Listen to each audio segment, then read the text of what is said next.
Welcome to Newscasting Ancient Times. I'm Sandi Craig, and on behalf of the LAMB network, I'm here with Mark David Smith to bring you Brit Hadashaw accounts as though they happened today. Welcome, everybody. I trust your week has been blessed and you've been a blessing to everyone you've come in contact with. A couple of weeks ago, I had the pleasure of meeting a gentleman out in the field who's taken on, an unusual journey. He's one of a group of people who travel around the Israel countryside helping people in need. His name is Matthew, and he's one of the chosen Talmudim traveling with the self-proclaimed Messiah of Israel by the name of Yeshua. Since our first meeting, Matthew and I have communicated several times, and he has agreed to work with Sandi and I to report the story of intrigue and philanthropy with accuracy. Well, since LAMB's embedded reporter Eddie is on another assignment in another part of the world, Matthew will help to keep our stories, our reporters rather, on a more verified authenticity. Yeah, and we need that really with all the things going on since Yeshua and his Talmudim were constantly moving around the different parts of Israel. It's hard for Sandi and I to go out into the field to try to find their group. Yes, since Matthew is now keeping regular communication with both Mark and I, hopefully he will be able to pinpoint a location sometime in the future that will help us to go back out into the field and witness some of their exploits. Yeah. I really do miss being out among the people, and there's so much going on these days. I want to be right in the midst of it all. Know we all. I'm sure it's going to happen, Sandi, and maybe Matthew will join us on one of these news reports. Now, Matthew told us of a few incidents that they were involved in concerning healing and deliverance, just in the past few days. Although their travels are keeping them in the Galil for now, they've moved further south and running into exceedingly larger crowds. That's true. And the crowds, though these people need healing and deliverance, the same as anyone else, it's their presence when flocking in droves that can be a real hindrance to keeping order within a crowd. Yes. As we just said, though, Matthew told us of a few incidents, and we've learned to trust his summaries as he is actually on the scene when these reports happen. And Matthew's first account is of a man who knelt before Yeshua right on the street and said, "Sir, have mercy on my son because he's an epileptic and has such terrible fits that he often falls into the fire or into the water. I brought him to your Talmudim, but they couldn't heal him." Yeshua answered the man and said, "Perverted people without any trust, how long will I be with you? How long must I put up with you? Bring him here to me." Apparently, Yeshua rebuked the demon and it came out of the boy, so that from that moment he was healed. Right. And the report goes on to say that the Talmudim went to Yeshua privately and asked him why it was that they couldn't drive out the demon. Yeshua answered them, "Because you have such little trust." Yes. I tell you that if you have trust as tiny as a mustard seed, you will be able to say to this mountain, "Move from here to there," and it will move, and nothing will be impossible for you. According to Matthew, as they were going about together in the Galil, Yeshua said to them, "The Son of Man is about to be betrayed into the hands of people who will put him to death. On the third day, he will be raised." Matthew says that all the Talmudim were filled with sadness at this word from Yeshua. Well, I'm sure they were, and it's so interesting to know that Yeshua knows that these things are coming. It's as though there's a group that's against him or something. It's interesting, but we'll find out more. Of course, going on further with this report, when they came to Kafar Nakum, the collectors of the half shekel came to Kepha, one of Yeshua's closest Talmudim, and said, "Doesn't your rabbi pay the temple tax?" Kepha responded, "Of course he does." Matthew says that this topic, that which concerns the monies brought into their group, is a very touchy subject, and there are people who want to know how Yeshua and the group handles their money. So it seems that when Yeshua arrived home, perceiving the concerned tax collector who had questioned Kepha, he spoke to him first. It says that Yeshua asked Kepha, "Shimon, what's your opinion? The kings of the earth, from whom do they collect duties and taxes? From their sons or from others?" Matthew says that Kepha answered Yeshua with, "From others." Then said Yeshua, "The sons are exempt. But to avoid offending them, go to the lake, throw out a line, and take the first fish you catch. Open its mouth, and you will find a shekel. Take it and give it to them for me and for you." No way. It's a whole new thought to fishing, doesn't it? Yeshua told Kepha to get their taxers from the mouth of a fish? No way. That's what Matthew says. So, well, at first it sounds a little okay. It sounds a lot whacked, but consider all we've already witnessed. These stories, or reports rather, are becoming blended into something. I'm sorry, as usual, I'm having trouble describing these reports. It's just a report, Mark. There's no need to analyze it. This is what Yeshua told Kepha to do. Do we have, I don't see a follow up. Yeah. Did Kepha find the fish and the tax money? No, we don't have a follow up for this part of the report. Matthew adds more, but nothing more about Kepha and the tax money. Well, I've got it here. Let's see. Matthew goes on to say that the Talmudim broke past some barriers they've been holding on to and have started questioning Yeshua more extensively. Matthew was telling Mark and I that Yeshua believes he's going to be taken by a Roman authority soon. That's right. And the next section of the report delves into their questioning of Yeshua. I just think it's interesting how much he seems to know about what's going to happen. But exactly. Yeah. Yes, exactly. And so Yeshua's Talmudim asked him, "Who is the greatest in the kingdom of heaven?" Yeshua called a child to him, stood him among them, and said, "Yes, I tell you that unless you change and become like little children, you won't even enter into the kingdom of heaven. So the greatest in the kingdom is whoever makes himself as humble as this child. Whoever welcomes one such child in my name welcomes me, and whoever ensnares one of these little ones who trust me, it would be better for him to have a millstone hung around his neck and be drowned in open sea." Woe to the world because of snares, for there must be snares. But woe to the person who sets the snare. So if your hand or foot becomes a snare for you, cut it off and throw it away. Better that you should be maimed or crippled and obtain eternal life than keep both hands or both feet and be thrown into an everlasting fire. And if your eye is a snare for you, gouge it out and fling it away. Better that you should be one-eyed and obtain eternal life than keep both eyes and be thrown into the fire of Gehinnom.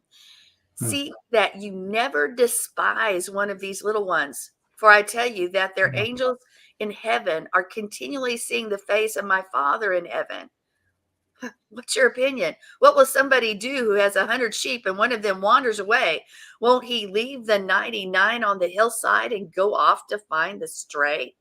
And if he happens to find it, yes, I tell you, he is happier over it than the other 99 that are never strayed. Thus, your Father in heaven does not want even one of these little ones to be lost. Wow, Matthew writes in such detail. I'm sure the guy's going to write a book about all this stuff. I can't wait to see that one. It sounds like Yeshua is sensitive to his audience and their troubles. I know this is what he does, and we are still learning his ways and his teachings, but this sounds more like a reprimand / encouragement all at the same time. Agreed. Reprimand / encouragement. I like that. Let me stew over that for a bit. I'm interested in knowing where it is he's referring to when bringing up kingdom of heaven. Yeah, I agree. He's brought that up several times in several discourses, and I never know exactly what or where he's referring. Yeah. Soon, Sandi. Soon. I think so too, Mark. There must be more to come, and some understanding as well to come. Yeah, right. And I'm talking to Matthew tomorrow. What I'd like is to get him and maybe even his wife, who travels with them from time to time on the show with us. I think it would be great to let our audience see him and hear his insight, having been with Yeshua and the rest of the Talmudim for so long. Oh, maybe next week, Mark. Yeah, maybe next week. Sure. We'll see what we can do. Let me look into it and we'll see what happens. But for now, that's it for this edition of Newscasting Ancient Times. Be blessed and be a blessing to everyone you meet. I'm Sandi Craig. And I'm Mark David Smith. Shalom. Shalom.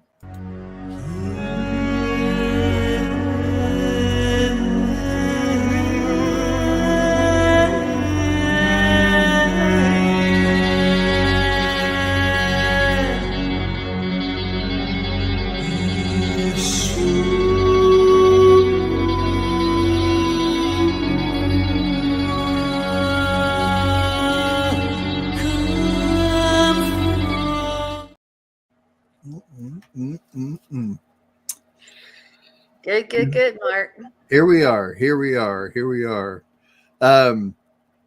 I've been wanting to get Larry Sagari and his wife, Deborah, on the show with us. Larry does the Let Us Reason Together show on Friday with David Weiss and I. And I think he would make a good Matthew.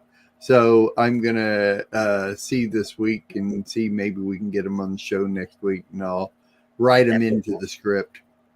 That'd be fun. Yeah. It's kind of neat to have one of the Talmudim on our show with us. Yeah, especially, we've had our reporters, and so having one of the Talmudim themselves, yes, that would be great. Yeah. And it's been a while since we've had guests on our show. So, it has been a long time, actually, very long. So, not that I'm tired of looking at you, Sandi, or talking to you. I can do an hour and a half with you with no problem, but it's just nice to have a little spice. You remember back in the early days of only visiting this planet, we literally had guests almost every day. And for a long time, we had them every day. Well, 5 days a week. 5 days a week. Yes. And that's actually what began to fill. We found speakers that way. People that could do shows. It was honestly our show, the planet, only visiting this planet, was sort of the test spot, and we brought people in from there oftentimes, not exclusively, but often. Yeah. Yeah. Oh So yeah.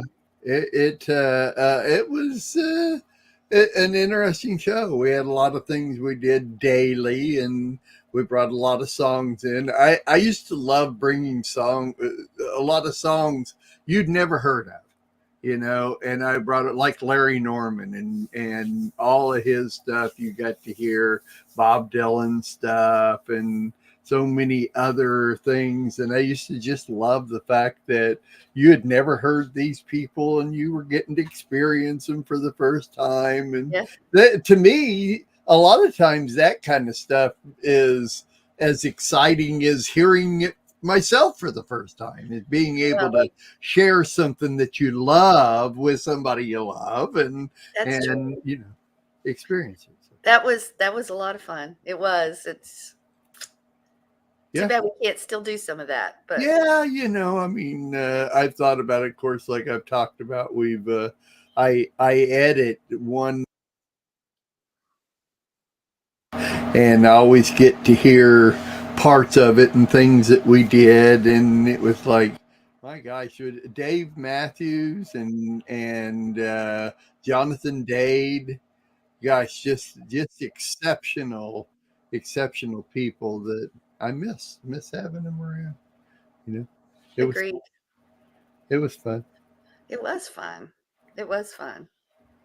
Oh well, and we're still having fun saying it. You and me, we laugh. All the others have gone by the wayside, and you and I remain. That's exactly right. That's exactly right. Okay, to bring a little levity, or maybe it's not levity, into the situation, could what do you think should be a result of throwing a sandwich? If you threw a sandwich at someone, what do you think would happen?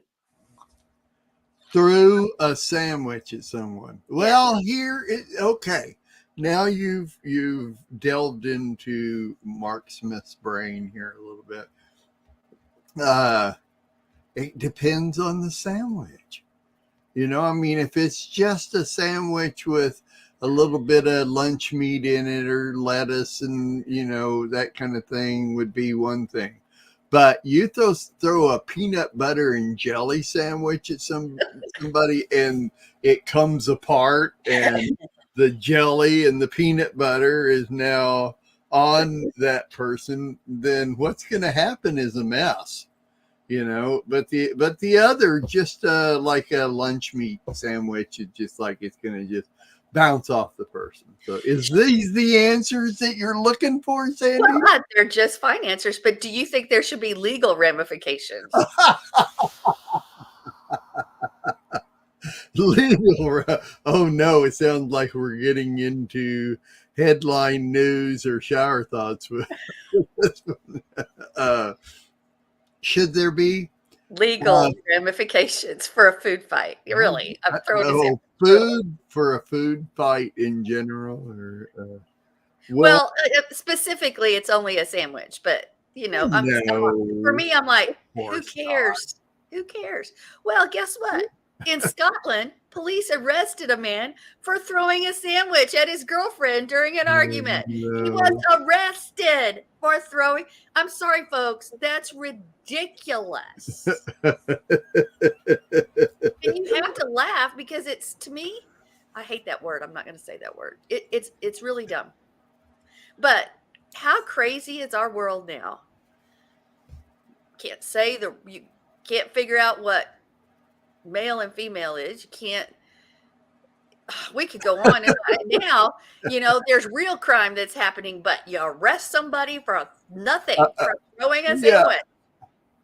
Well, I'm going to tell you what some people think one way is not, what everybody thinks. I'm trying to look this up. There was oh, that's it. There's there's a movie out, and I can't really find where to get it, but there's a movie called Waking Ned Divine. And I think it's like a Scottish movie or something, and it's back in the hills of, if it's Scotland, like, back in the hills, and it's a small town of maybe 30 people or something like that. And the whole town at one point every year, the whole town enters into the lottery, and of course they don't ever win or whatever, but one guy, Ned Devine, won the lottery, and I mean a bunch of money, and then he died. Oh, He found out he won by himself, and then he died. And then his friend who found the body found the ticket and claimed the prize, but it wasn't his. It belonged to Ned Devine, and who, his family or whatever like that.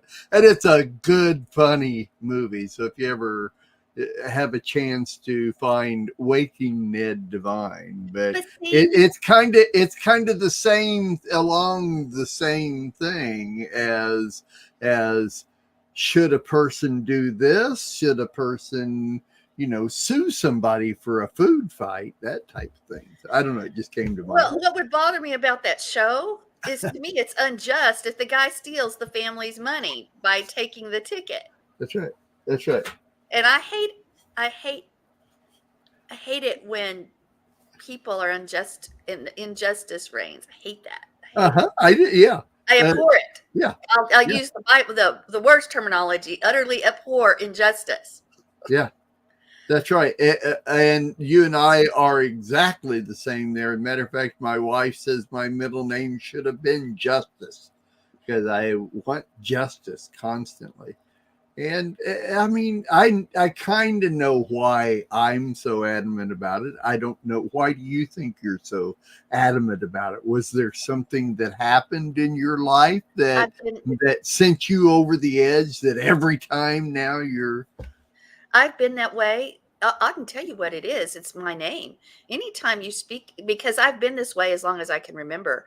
But when you speak a name, it is prophesying. It is saying something. That's why it's important to name your children right. But my name means helper of mankind, one who makes things right, et cetera, one who fights for the little guy. So I guess every time you speak my name, you're prophesying that over me. So I can't help but be that kind of person. there you I go. have always been this way. Always, Mhm. always. I want things right. I want it Yep. right. It's gotten, I think I'm more sensitive. I mean, I've always been really sensitive, but even in in these days, these last year or two, I don't even want to. If there's injustice, it needs to be righted. Otherwise, I hate not being able to take care of it. So I mean, even the things that's really only important to you, yet still, and you would think that everybody else should think this is important too, but you find out that most people don't. That type of thing. I think we're both kind of the same way. My deal was that when I was in second grade, I was accused of doing something that I didn't do, and the teacher believed the other person, not me, and the teacher made me get in front of the whole class and apologize and say all this stuff about something that I didn't have anything to do with. And see, that would have made me like 7 years old when this happened, and I still remember it vividly today. And I believe that's the reason why I'm so adamant about justice, is because it's like I was so, and I was only 7, but yet it made such a huge impact that it must, I think it really must be that, because I still remember it so vividly, and I know that anyway. So yeah, I love movies and shows and any stories and stuff about justice and that type of thing. That's, I guess that's why I love law shows and law movies, and that's why I love Torah, because God set these boundaries, these laws into place, and most people will tell you that it's not that big a deal, but boundaries and laws and everything are huge. It's the only way we can live. I agree, but law today, it's really a contest between strategists and lawyers. It has nothing to do with the accused, because in this country now, no matter what you say, you're guilty until proven innocent. And if you're the little guy, you're probably going to jail, even though you've done nothing. So it really, that's all injustice, but it really has nothing to do with the supposed crime or something. It has to do with lawyers and their contests. That's all it is anymore, and who can manipulate or who can twist the facts or who can um, True. manipulate a group of people into believing whatever they want, whether it's truth or lie. And it's not really about the person anymore. It's about the pocketbook and the contest between strategists. So that's my opinion. Yeah. Yeah. I Having experienced the legal system firsthand in such injustice multiple times, not only in my own family, but others. Yeah. Yeah. Yeah. And I guess that's why I'm, as of late, in just when you mention lawyers and even law enforcement, most areas, I'm like, yeah, right. Yeah, I know you guys have been through the ringer on, things that you've gone through here in the past few years, and I know that. And I don't know. It's interesting, the dynamic of law, and this is good that we're talking about this, because tomorrow on Let Us Reason Together Friday edition, shameless plug, our topic is Torah law versus world law. And that's our topic for tomorrow. So, and I didn't bring this topic up today to advertise that, promote it. It just happened. Funny how those things just roll around in it. It is. They sort of just. But it ought to be fun. It ought to be interesting to look at, the dynamic there. And Absolutely. It'd be really good. Everybody should listen. Yeah. Yeah. So here we are. And we're going to go into the second half. And for those that watch us on a regular basis, we're back up to an hour and a half this week. Sandi and I have been doing an hour for a little while, and now we're back up. And so we'll see what happens. That's right. But we're going to jump into the second third here, and Sandi's got a topic we'll talk about. So we'll be right back after this.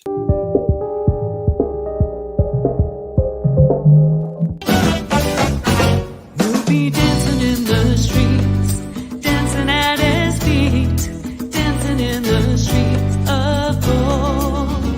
We'll be dancing in the streets, dancing at his feet. Anger. Yeah, that's our topic today. I'm going to ask this question. Are you smoldering? Anger.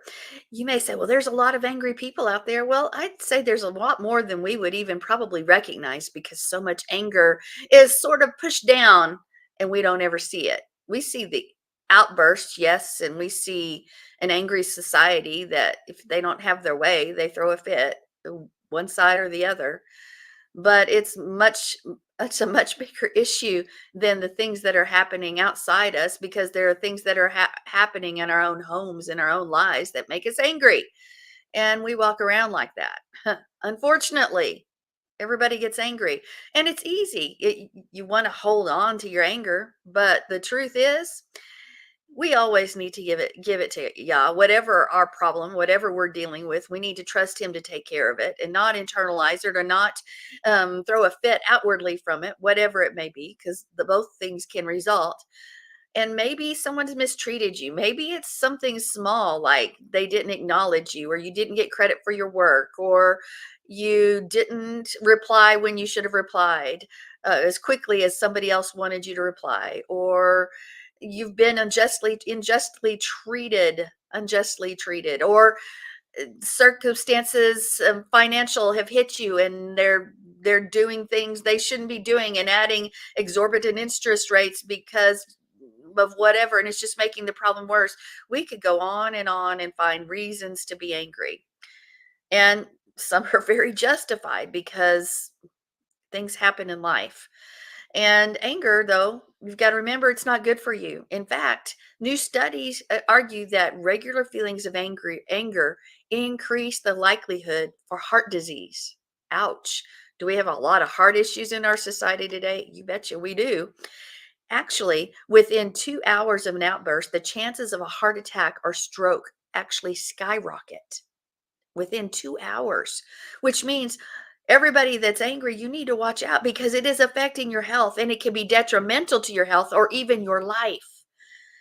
But this problem is not just for that person over there or another person over yonder. It's something that you and I deal with. You and I deal with. And if we're honest with each other, we've all had moments of anger, or maybe we're angry right now, or maybe we've suppressed it so much that we don't even remember that there's something within us that is fighting these feelings of anger, because everyone gets angry. Is expressed in different ways, though. So if we find ourselves angry about getting snubbed or getting not enough likes, or you can go on and on, but this specific quote says, if we find ourselves angry about getting snubbed, the problem might be that we love ourselves too much. What? So you're telling me my anger is because I love myself too much? Possibly, or maybe even probably. That can't be. Well, if we're looking at, if we're actually looking at others or looking to others to find significance and security through people's approval or a good reputation or status or something like that, then when anything gets in between us and that thing, and it doesn't even have to be that, it could be a loved one, it could be something else, but when something gets in the way, we become angry because we don't get that thing. We don't have that thing. That sounds a little self-centered, doesn't it? But let's be honest. Have you reacted when somebody snubbed you, when somebody hasn't given you the desired response, when somebody's not acknowledged you, when they've ignored your request, when they've completely ignored you or not responded the way, whatever it is? I think we would probably all have to say yes. And if we find ourselves angry about these sorts of things, maybe you were in traffic and you were cut off and it's you're upset about it, or what, again, a million feelings. Your husband or your wife didn't say or do what they should have said or done.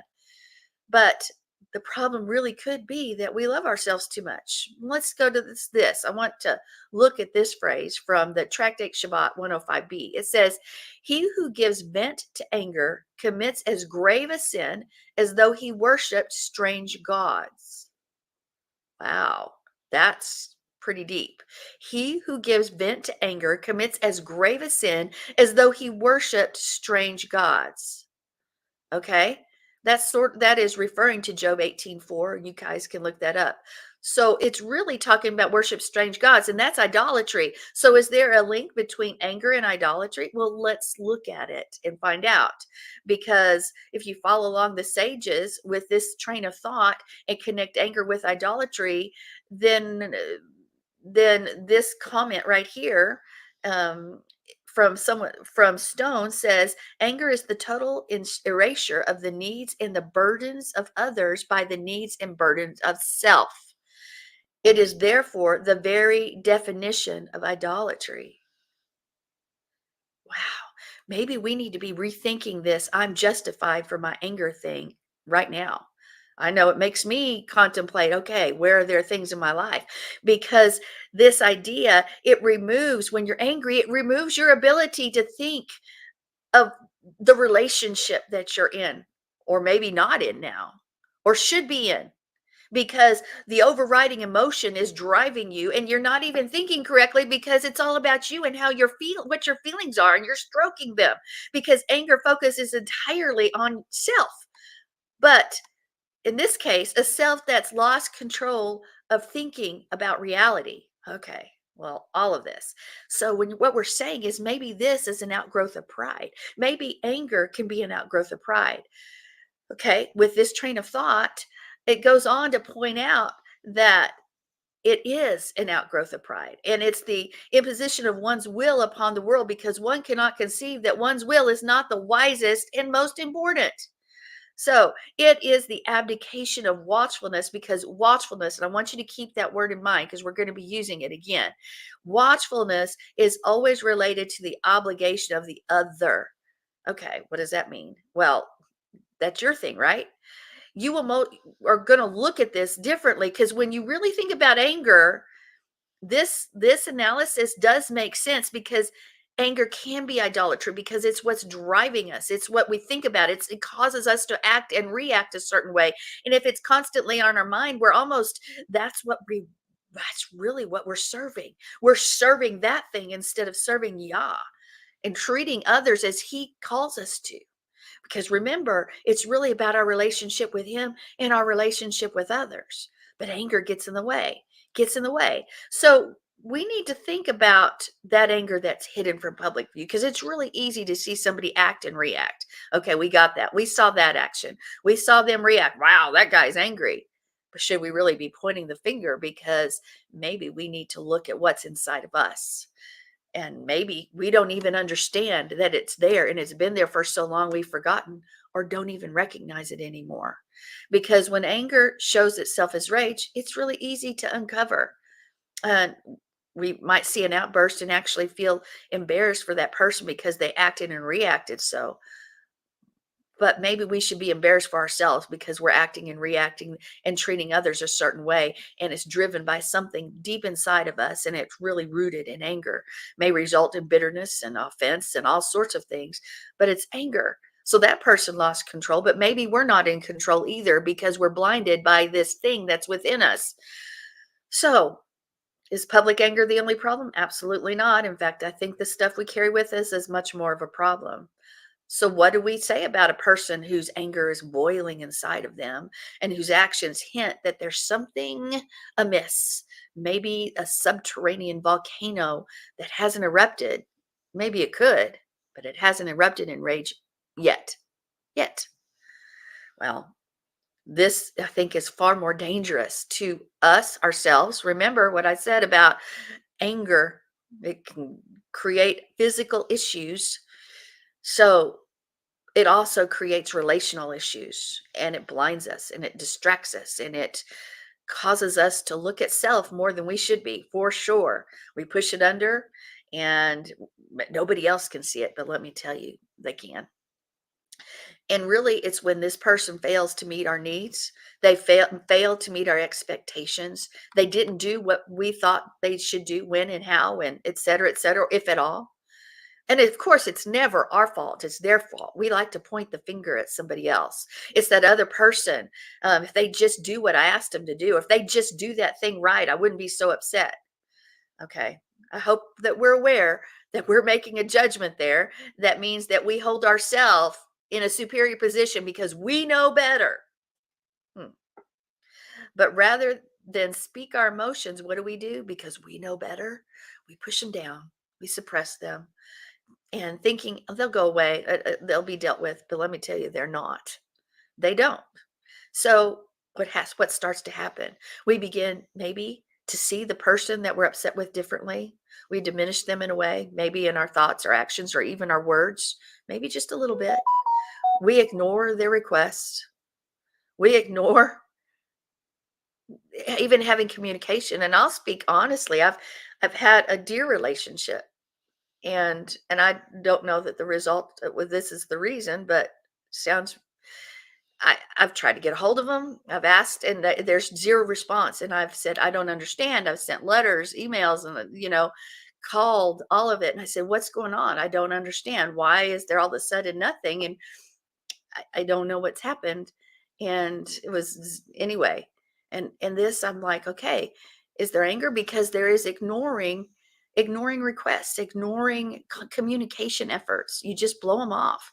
And I must ask, is that what the word says we should do? Or do we go to our brother according to the word and we make things right and talk it out? talk it out, man, communicate, right? But let's just go on with this train of thought. You're angry, so you ignore requests, you ignore communication, you blow it off, you talk about them, you feel when their name comes up, you're inside, and you even begin to twist and maybe change the story of your past, the friendship you once had, the relationship you once had. You now begin to twist it and look at it differently and say, oh, it must have really been this, and justify yourself or try to rewrite history. Man, we've had a lot of that. Let's stop rewriting history. So you feel justified because, after all, they didn't meet your needs. Oh, they didn't meet my needs. I'm justified in my anger. Well, you should have known. Well, maybe we should put ourselves in their shoes and see uh, things probably aren't what they seem. The supposed thing that happened to you probably isn't as it seems, because it grew from something else. Put yourself in their shoes.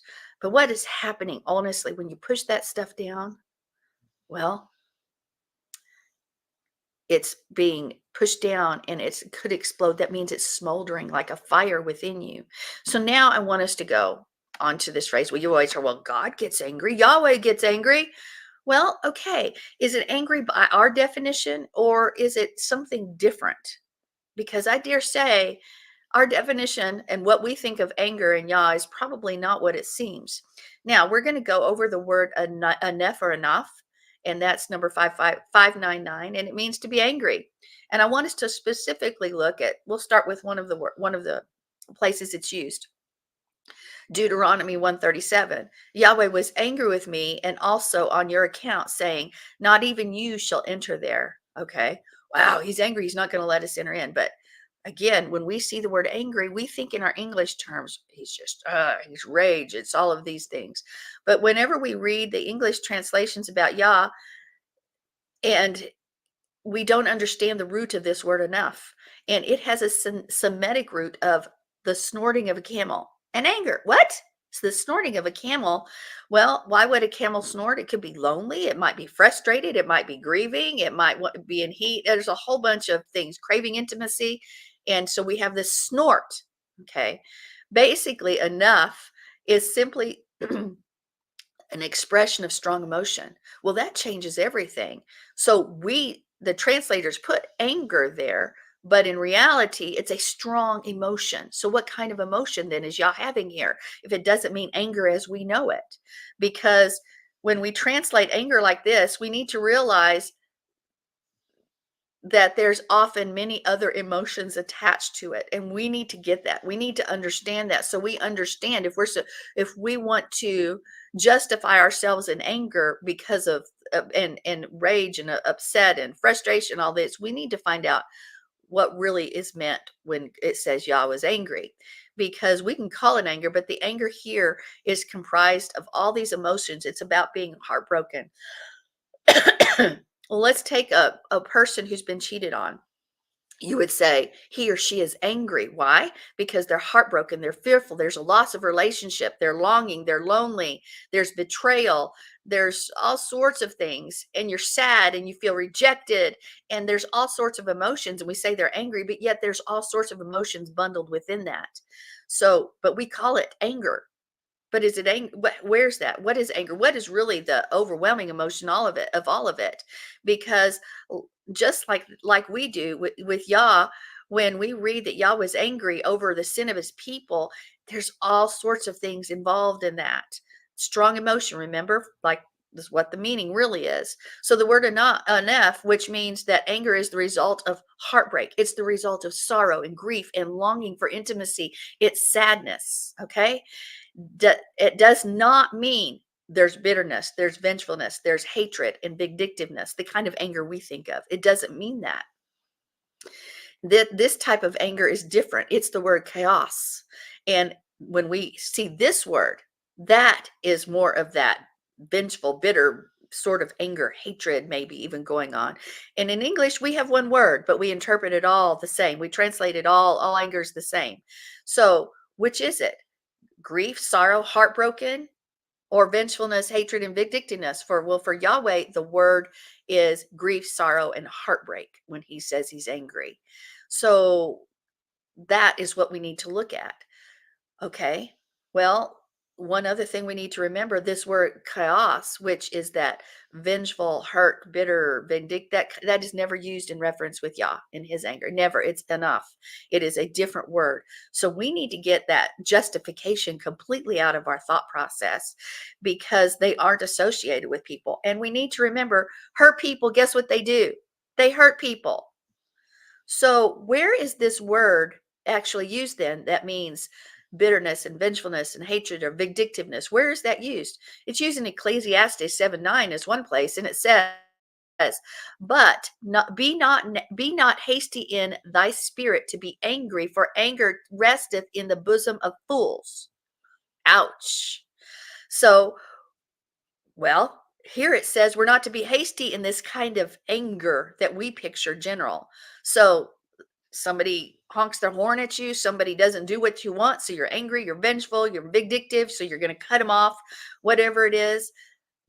Is that the right thing to do? Or should we be responding as Yah and be heartbroken that there's a possible loss of relationship, that there's something missing, that heartbroken over the result maybe of somebody not following his way, being heartbroken because of that, not angry because somebody didn't meet our need, heartbroken because of what could result from that.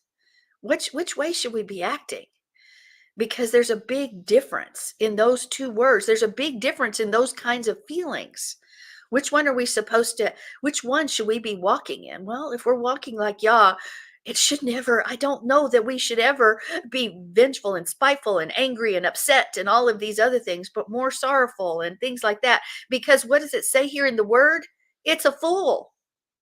When you get angry like that, like we generally do, and we generally think, the word is very clear, for anger resteth in the bosom of fools. Wow. I don't know. Now maybe we all need to point out our own ways because we've been foolish. Have I been foolish? Absolutely. Do I need to watch myself as you and everybody else? Absolutely. Because how do we respond? If we respond with enough, feeling sad and fearful for those that oppose our view of our understanding or of our relationship or something that happened within that relationship, that kind of emotion, that's good. Okay. Because then we're going to do everything we can to keep that relationship going or to make it right, because you don't want to lose what is already there. You're going to work it out. You're going to talk to each other. There's going to be communication. But if it's the other way and you cut people off, you won't respond to them anymore. You throw up, you justify it and push it down and keep it inside, and it's seething, and your idea of them even begins to bring false bad emotion.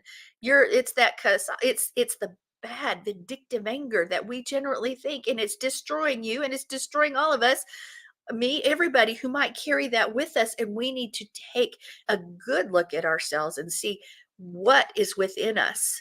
What is within us? Let's go back to this word watchful that I talked to you about earlier. Watchfulness requires us to do something. I told you that anger is like smoldering inside of us. Well, when something smolders, there's a smell, right? Like a fire, something, embers burning. And we need to stop and watch and maybe smell the smoke where there's no visible fire, because anger isn't always a brazen aggression. Is there a smoke that's within us? We call it justifiable, but it's reprisal, but it's not. It ultimately puts us on the throne.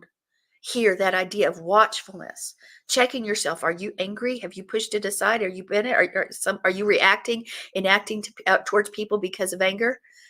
Well, watchfulness suggests that we need to have visible recognition. Real watchfulness is not simply just observation, but you become aware of your emotional condition, even the subtle ones. And you take moments and you say, wow, I'm doing a self-check here, and there's some smoldering going on, and I need to write it through communication, through love. I need to be sorry. I need to grieve over the possible loss of a relationship or loss of understanding, and I need to make it right. Or the loss of values or a country or a nation, because maybe that's where we're going. Either way, it's on our knees. It's with Yah, and it's making things right with our brother. Don't smolder. Mark. Well, you covered it all, Sandy. I don't really know where to go with it. You covered what happens when you're angry and what you should do if you're getting there, and the different stages of it, and what God does, and how. Yeah, I don't know. What it is. I don't ever get angry. You've never seen me angry, so yeah, you have. Uh, Angry, but okay, yeah. Go ahead. No, go well, ahead. as I was studying some things out in these words, I can see I'm one who does it when a relationship has been broken and you don't know why. I'm always like, why? And I can see that now that there's anger. Now I can't work for another person who's angry with me. I'm like I said, I'm always the one that wants to make things right, but I've got to make sure that I don't do that to others for sure. So I'm the only person I can work on is me. I can't work on That's anybody right. else. That's right. So That's right.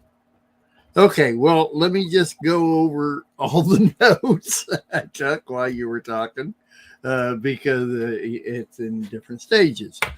Interesting. I'll start with the last one. I was thinking as you were describing, the results of anger.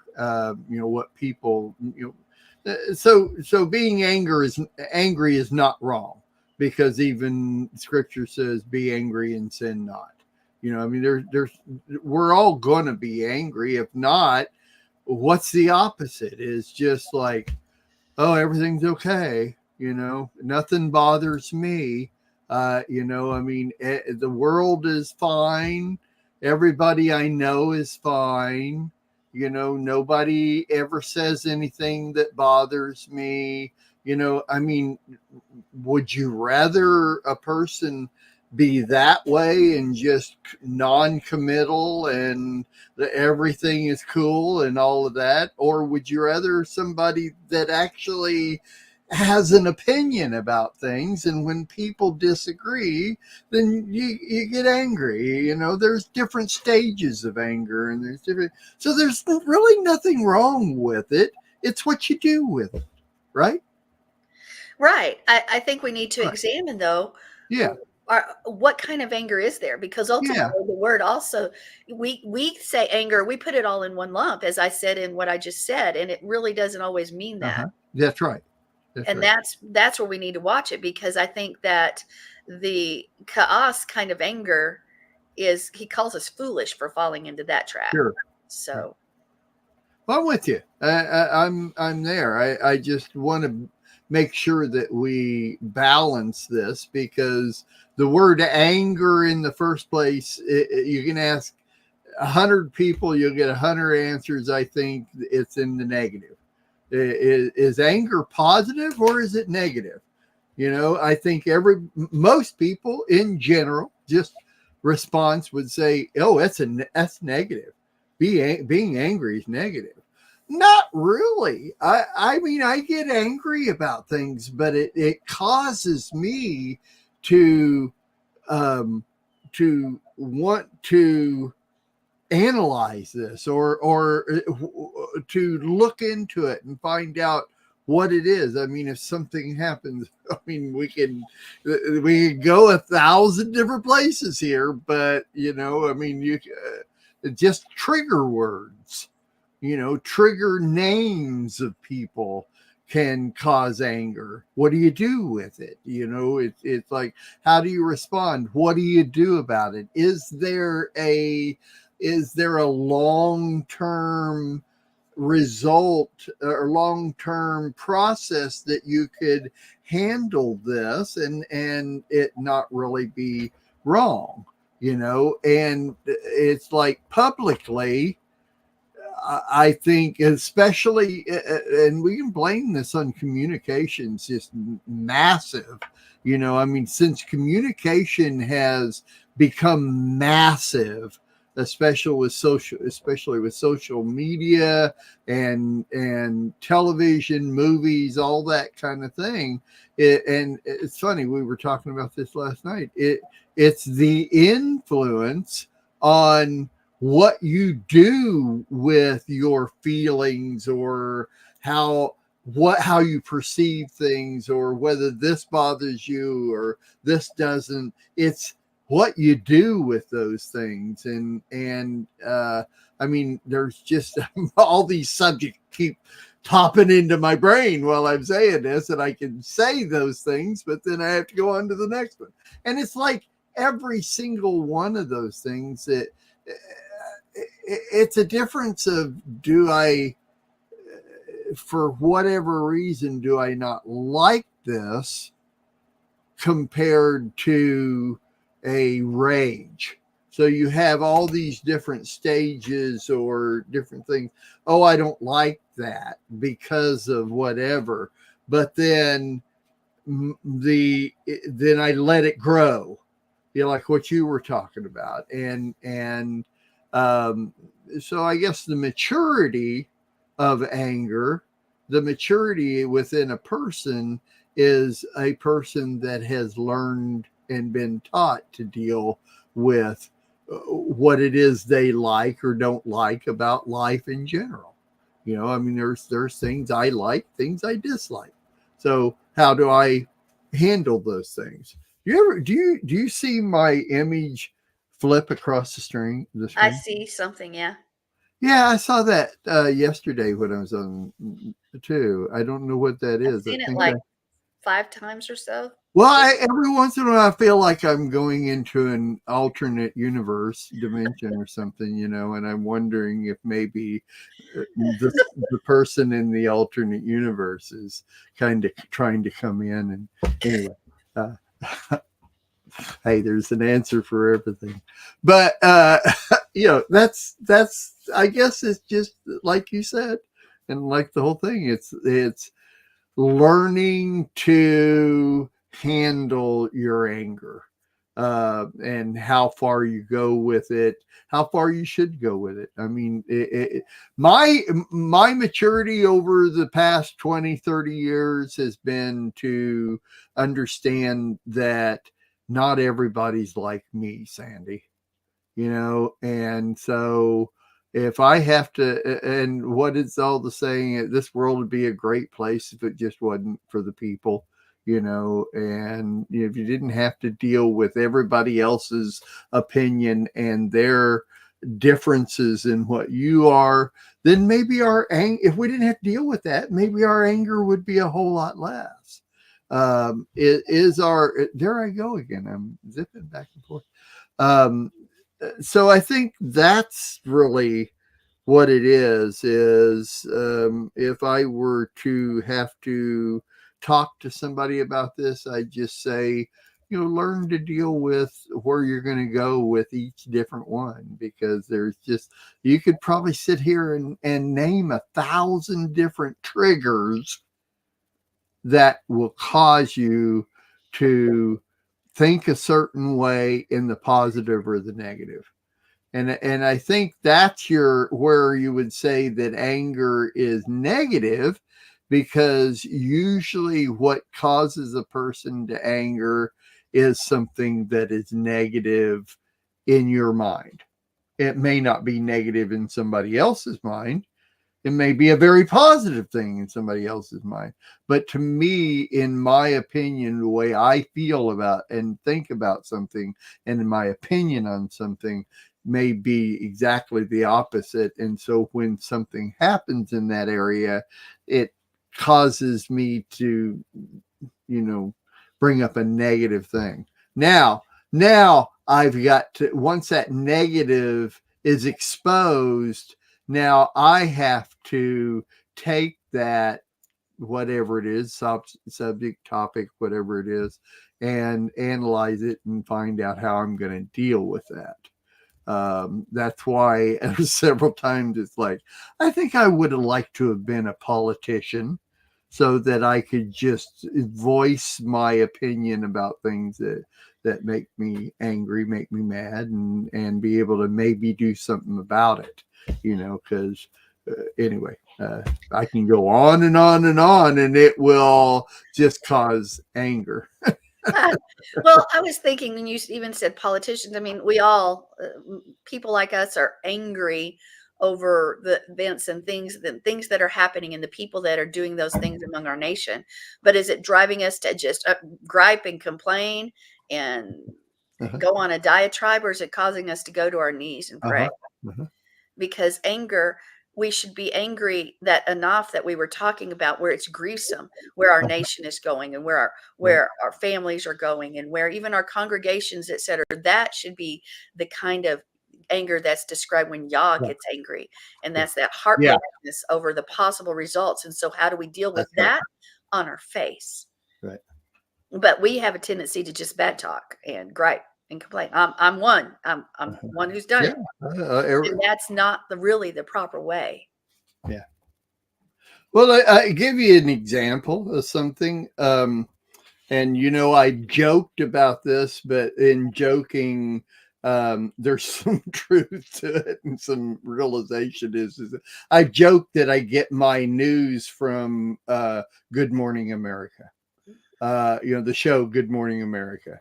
And the deal is that through the past years, I've enjoyed watching that show because they stay up on current news and I mean, entertainment news, stuff like that, plus other news and local things that happen within the United States, like, different fires or blow ups or things like that. And I enjoy because after a while you get to, by the way, you see my shirt on? Property of Yeshua. But after a while you get to know the characters, you get to know the people that host and stuff like that, and I kind of like that. I like that whole atmosphere of what they do because I like productions, and Good Morning America is a production and stuff. But for instance, when it comes to politics, and they're on that type of thing, they say they are definitely, to I guess the majority or the whole people, the producer or whatever, are anti-Trump. Okay. And it used to be that they were somewhat neutral. But especially with everything that's happening with Trump now, with all the court proceedings and him running and him also, like he won the Iowa caucuses the other day and all this kind of stuff.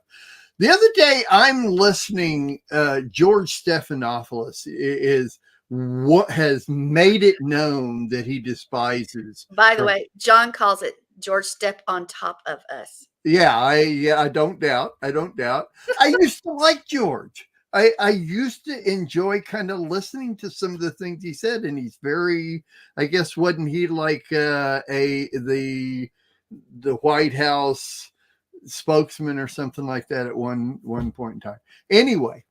Anyway, so now you can tell as you're watching that he is definitely against Trump and everything going on, and all of his questions and all of his comments and stuff, you can tell.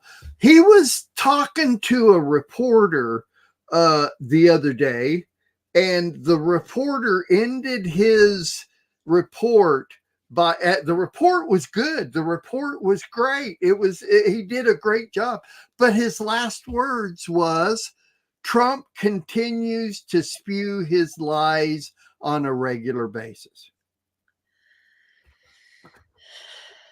Well, you want to talk about anger, Sandy? It's like that. Hey, bring the guy in. Bring him in. So that's the pot calling the kettle black. Yeah, that's exactly what it was. Well, yeah. So anyway, you talk about anger. It's like, come on, that's ridiculous.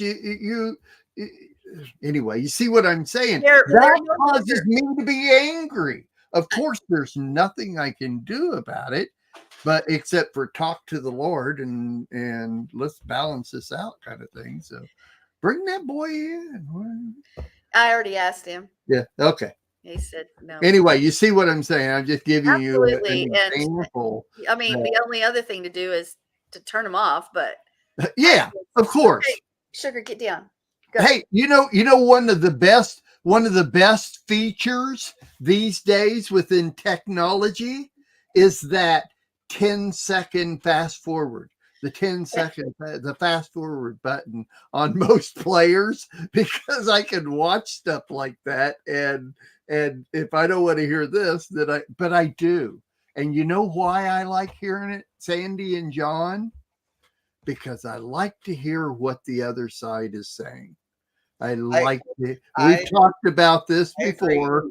Is I like knowing what the opposition is about and what their attitude is about it. I agree, but I can only handle so much. Yeah, I know. I'm a little bit neutral in that area, mostly because, like I was telling Sandi, there's a lot of other things that I really like about, what they do and who they are and stuff like that. So anyway, this is the end of Sandi's report here. Are you going to say anything or just tie your shoes? I'm tying my shoe.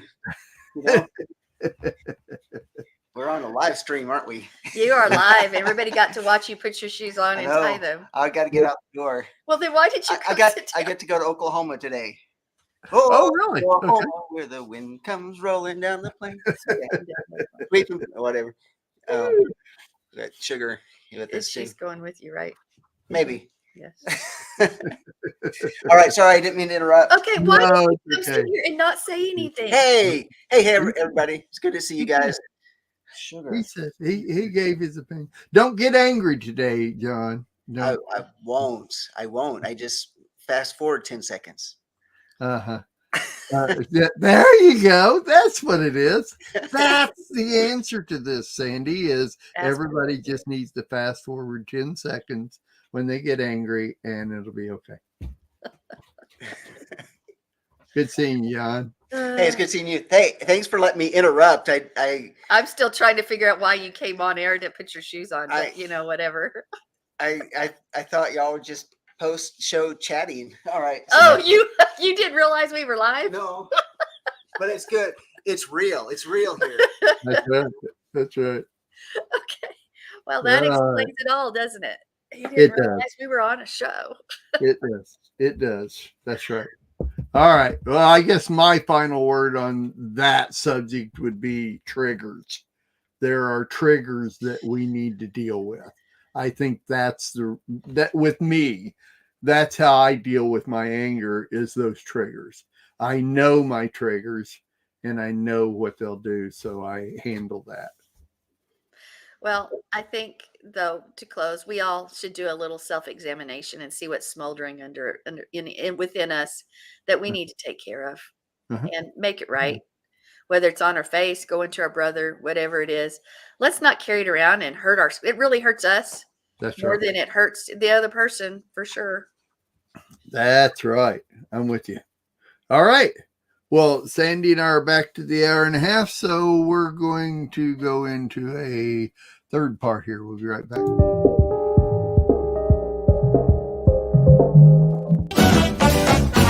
We'll be dancing in the streets, dancing at his feet, dancing in the streets of gold. We'll be dancing in the streets, dancing at his feet.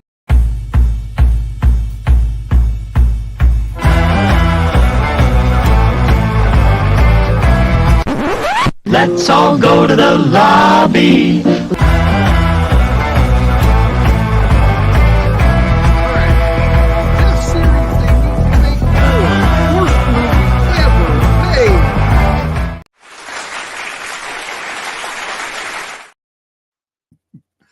I have to solicit my own audience applause. I love it, though, because we haven't seen that in a while. That's really, I like it. Yeah, I like it too. I will always think that I look like Castro there on the screen when at the end where I'm up on the big screen. I look just like Castro with the beard the way it was. Anyway, all right. So I've got some things. I don't know. Do you have movies or shows that you've been watching, Sandy, that you've been want I to talk about or anything? I have been in major study mode, so Yeah, yeah. Yeah. Lately, I've been in kind of I don't know, movie mode type thing, show mode, lots of shows, lots of awards going on lately. The Golden Globes. oh, I know you love these. The Golden Globes, the Emmys, all of these different award shows and stuff. But because I'm interested in media and entertainment and movies and shows and stuff like that. It's gone now from TV regular, you watch like ABC, NBC, and CBS, and they have their half-hour sitcoms and their hour dramas, and everything follows just like Lamb is set up, where it goes half-hour increments and things like that. You have different shows and stuff that anymore, because the internet is so huge now with all these different media networks, that they're not making shows so much like the ones we used to watch on television, in the evenings, that type of thing. Now they make what they call mini series or limited series, and they have different names for them and that type of thing. And that's what I'm kind of noticing. I love to search through the different networks and find stuff that will interest me, or whatever, is going out there, what other people are interested in. I don't ever listen to critics, because my idea of different things are usually the opposite of what critics or most normal people hear. But one of the big shows that's been around this past year that is also winning a lot of awards is a show called Beef. Beef, like in cows, like wow. you Okay. eat. It's called, I know, just the title is like, so what? So what? And that's the way I looked at it, until I saw a trailer on it, and the trailer intrigued me. So I went to try to find out more about it, and I decided to go ahead and watch it. This is before I found out that they win a lot of awards and everybody loves the show. I didn't even know that. But it's the most of the characters are Korean, but it's not a Korean show. It's an American-made show. The producers are Korean, that type, but they all speak English. It's not dubbed or anything like that. Anyway, the concept of the show starts off with road rage. Okay, and I thought this is real interesting when you brought this up in the last section, that and I think every one of us that have been driving for a while have all had somebody else on the road that didn't do what they were supposed to do, and it almost causes a wreck with you, and it causes anger. It's like, oh boy, that person shouldn't have done that. Of course, now it's, what do we do with this?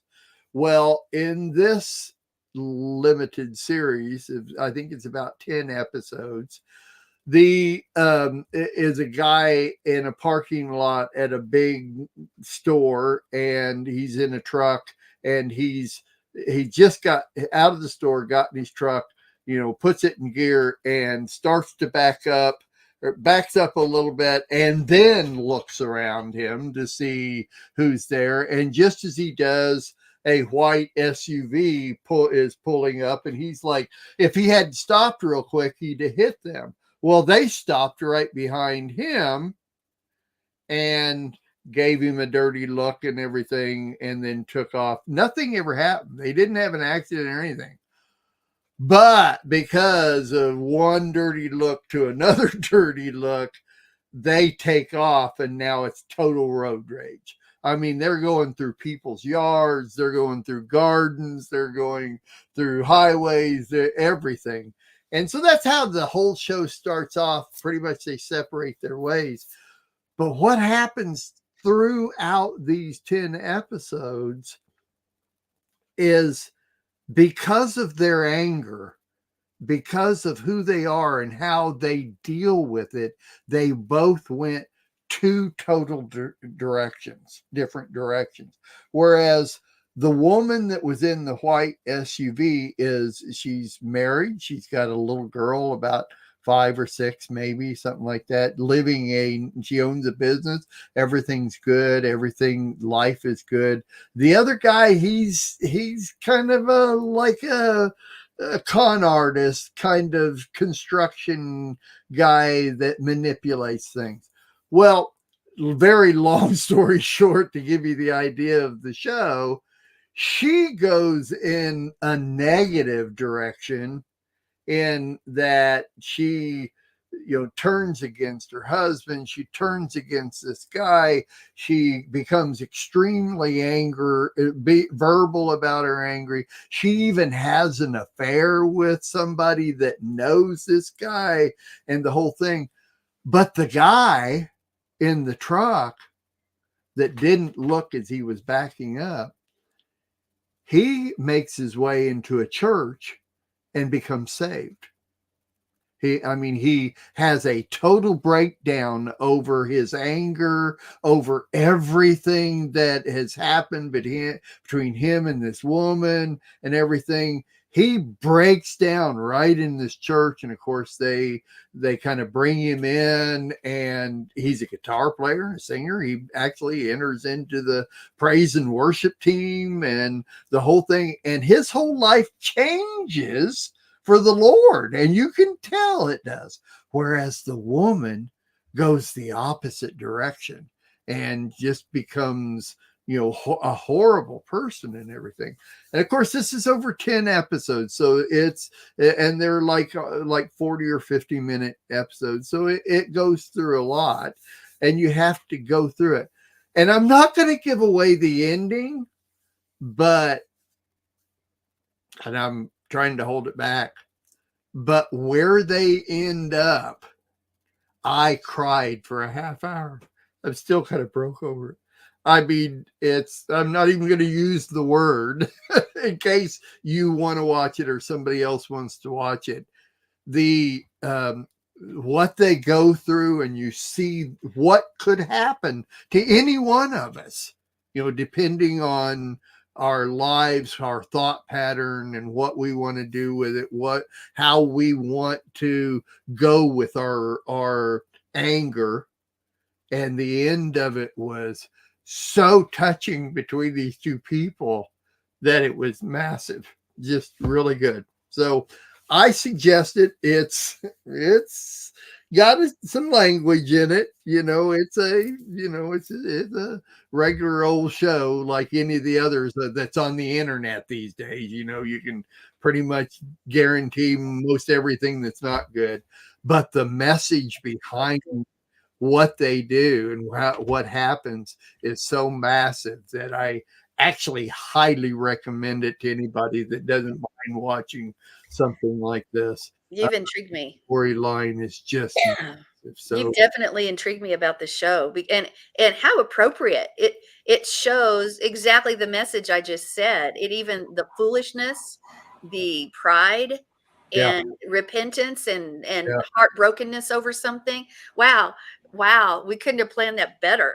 Because I agree. And hearing that, I agree. it makes me want to see that, because as a pastor, people watching how people click, and recognizing that, and being real with them. I don't know. I'm pretty intrigued by what you said about the show, especially because you said one guy turned. It was so heartbroken, and he turned his life around. But both their lives were affected by their anger. Both. But they reacted, as you said, differently. So I want to go watch it. Thank you. It's what they did with it. And what is so amazing to me now is I've been watching these award shows, the Golden Globes and the Emmys, and beef is one of the top award receiving shows. Of all these other big movies and TV shows, limited series and everything, they kept they nominate like 4 or 5 movies or shows, and Beef's always in there. And I think they got 13 nominations, and I think that they won like 7 Emmys. That means to me, other people, the worldly people, are watching the show and getting that message. If it's receiving that many awards, which to me is pretty interesting. It is interesting because generally I don't agree with the shows that get awards. I usually don't agree with that. But I do trust your judgment though. So I definitely want to see that. Yeah. We've seen some that we agree with and some we don't. So, you know what? It's not that we don't agree. It's just my tolerance of things is not like you and John's. Mm-hmm. The injustice thing is just, So. Well, one other thing I want to mention that was on the Emmys, that if you're messianic and you're watching the Emmys and you watch pretty much, I like to use my 10-second fast forward a lot through it because there's a lot of stuff I'm not interested in.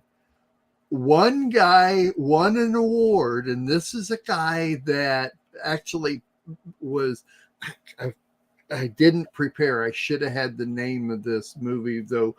I'm not really recommending the movie. The guy was impeccable in his acting in it. He won the award for his acting. I think it was supporting actor. And when he got up and received his award, he was a little flippant in what he was saying. But then when he started reading off all the people and everything that he was thanking, he thanked Yeshua HaMashiach right in the middle. Donna and I were like, what? So now it makes me wonder who this guy is. So I know, and I could look it up and find out what it is. I mean, it's not important, and I'm not recommending the movie because he played a serial killer that was a little bit whacked and that type of thing. So I'm not really recommending that.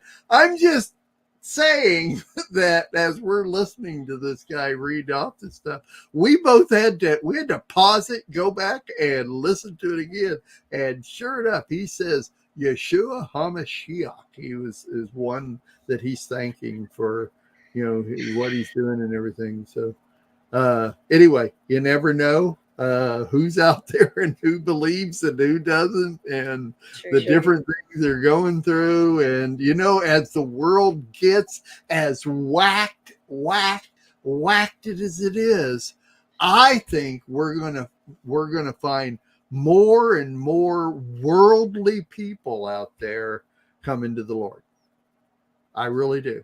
I think they're realizing that the crap that they go through in the world and the things that they're doing is just not right. I mean, you can only put up with so much evil in your life. I don't care how evil you are, it would seem to me. I don't know. I'm not evil, so I don't know how much evil I can put up with. I don't know. Anyway, so there's a couple of picks. There's a show on National Geographic called A Small Light.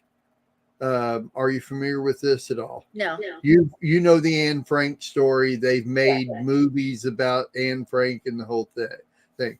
This is the other side of the Anne Frank story.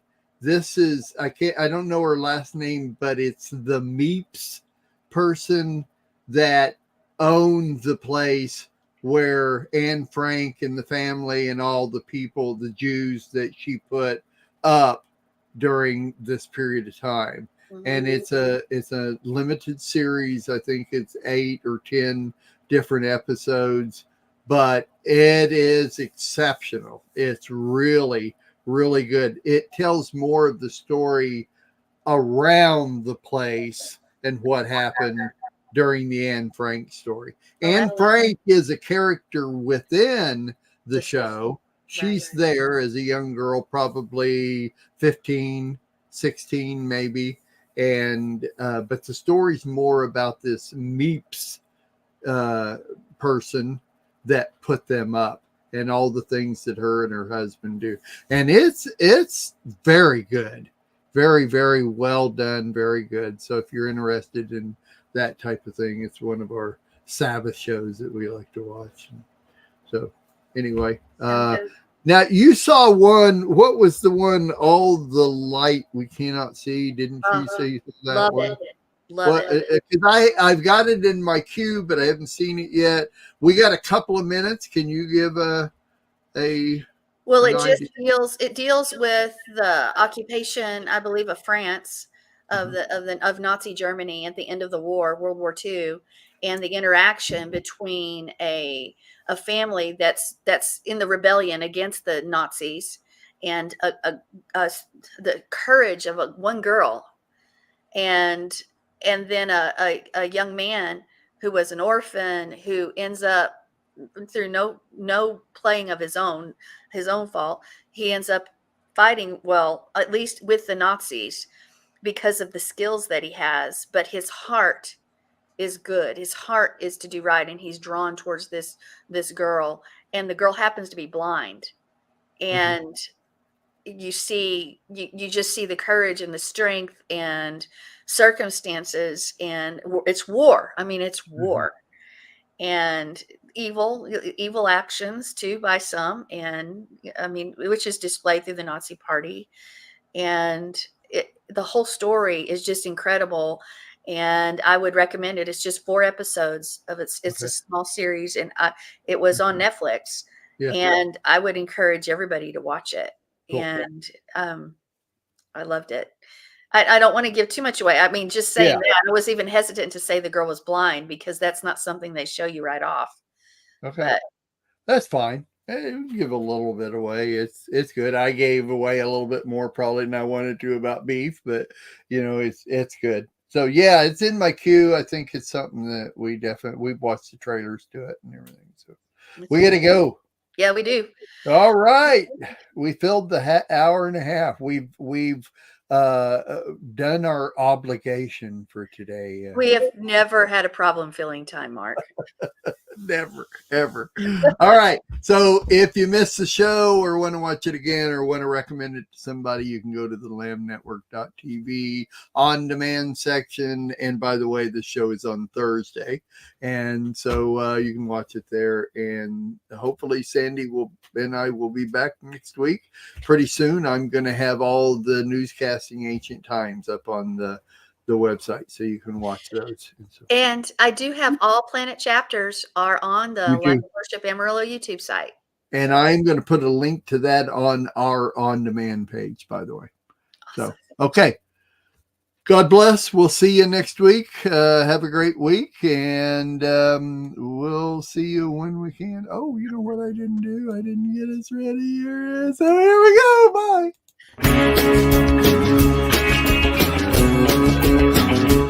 We are richly blessed to bring you what we believe is the fullest, most diverse, yet up-to-date progressive teachings, discussion, and prayer programming you can find anywhere on this planet. Be sure to take the tour of the MessianicLambRadio.com website. I'm Susan Hoogie, thanking you for joining us on the Messianic Lamb Video Network.